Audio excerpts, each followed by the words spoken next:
ایک مرتبہ درود پاک پڑھنے والوں کے لیے خوشخبری۔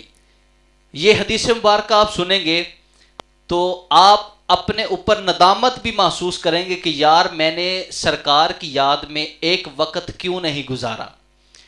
حضرت عبد الرحمن بن سامورہ رضی اللہ تعالی عنہ فرماتے ہیں کہ ایک دن سرکار علیہ الصلوۃ والسلام تشریف لائے اور آپ نے فرمایا کہ میں نے ایک رات بہت عجیب منظر دیکھا۔ تو صحابہ کرام رضوان اللہ علیہ مجمعین نے عرض کی یا رسول اللہ کون سا آپ نے ایسا منظر دیکھ لیا، ہمیں بھی ارشاد فرمائے۔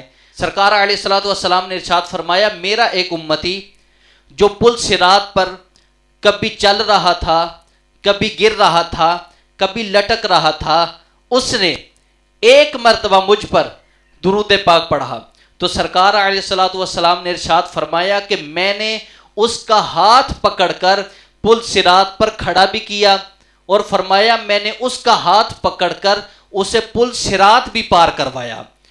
تو سرکار علیہ الصلوۃ والسلام محبت کرنے والوں کو سب سے پہلا اجر یہ عطا فرمائیں گے کہ اس کا ہاتھ پکڑ کر پل صراط اسے خود پار کروائیں گے۔